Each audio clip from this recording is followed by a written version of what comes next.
Hi guys, and welcome back to the channel. Today we're featuring a rather good looking Seiko, and this is part of a Presage range of watches. Now the Presage range is more their kind of dress watch, so unfortunately never gets the limelight as much as the Prospex range of watches, which is more their dive watches, which is what everyone tends to go for.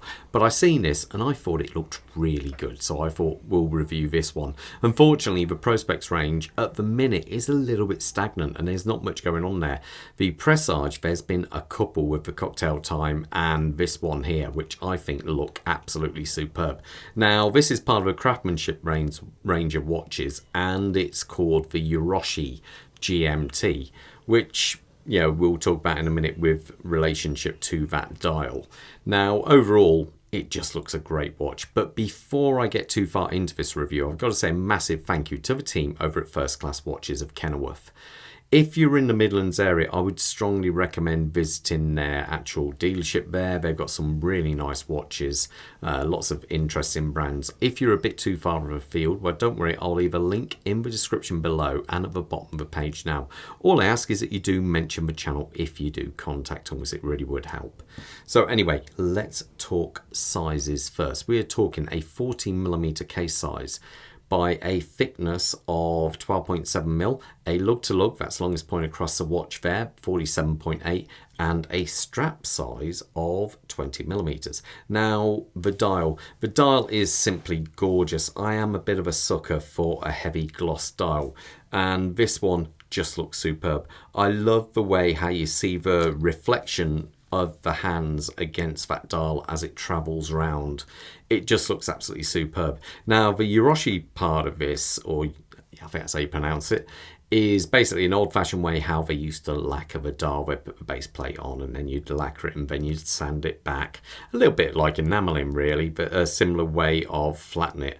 And to be fair, it's wonderful. I doubt though there is a little old man doing this for every single watch out there, but it sounds good anyway.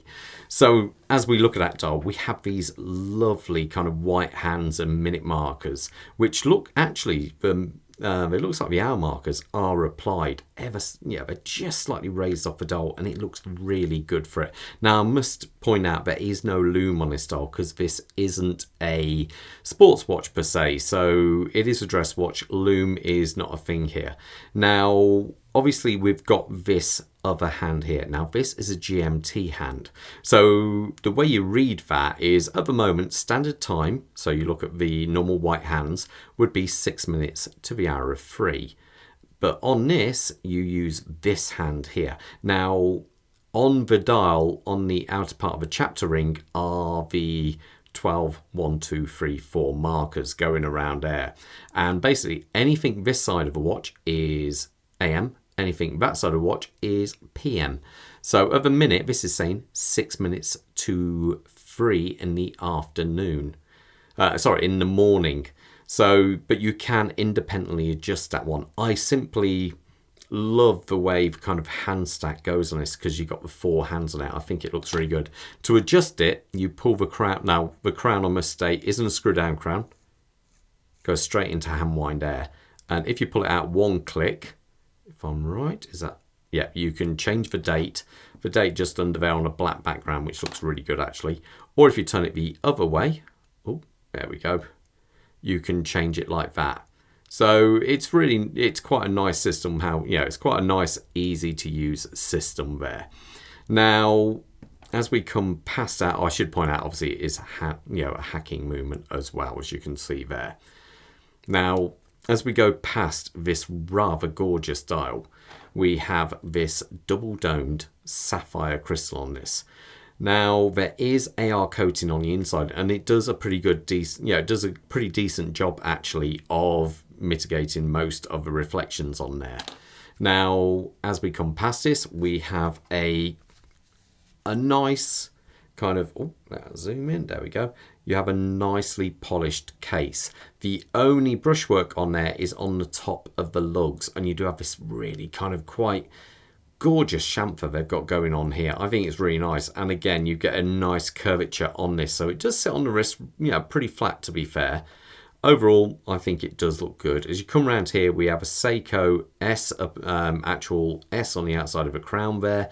As I say, it's not a screw down crown, but it does feature 100 meters of water resistance to this one.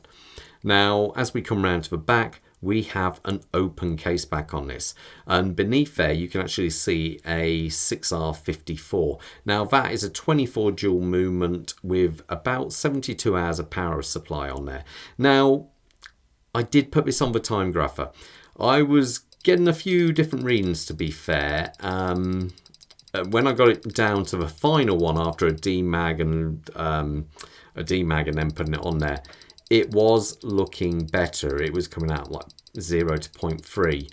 But, and I must state this, the amplitude was dropping quite considerably. Now, I don't know if there's a problem, but if anyone else has got any experience with a 6R movement, I would be interested to know how they find the dropping in amplitude.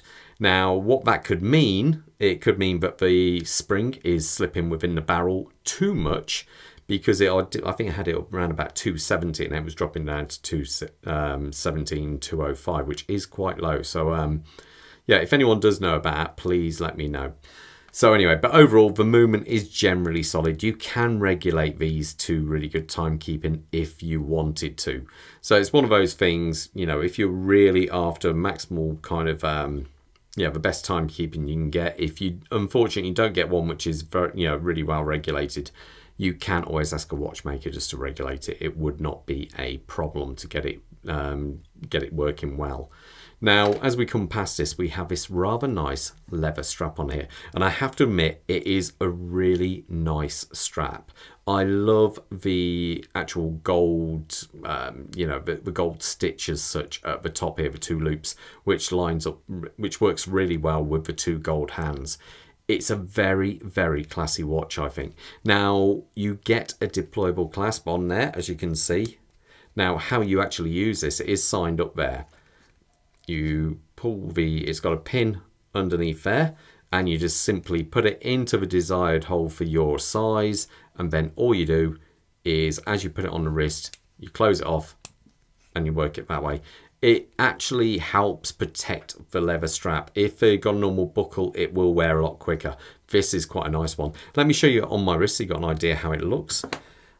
Quick wrist check. I'm wearing my, God, it's about 11 years old now, I think this one. My Zin U2, which still looks great. And Bob has got an absolute gorgeous watch on there. I will be reviewing this quite soon, so I think that watch is really nice.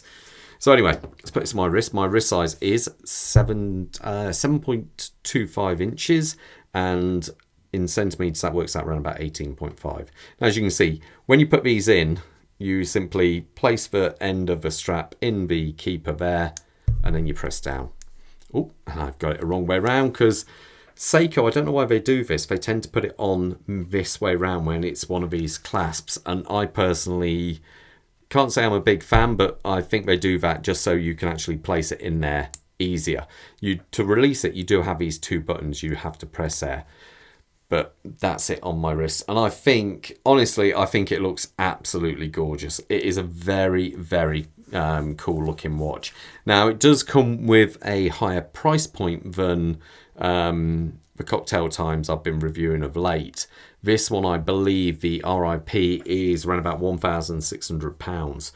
Obviously, there are deals to be had. So if you contact First Class Watches, you will be able to get a sizable chunk off this, I'm more than certain. But anyway, guys, I'm going to leave you to it at that. But most importantly, you stay safe out there. Take care. Bye.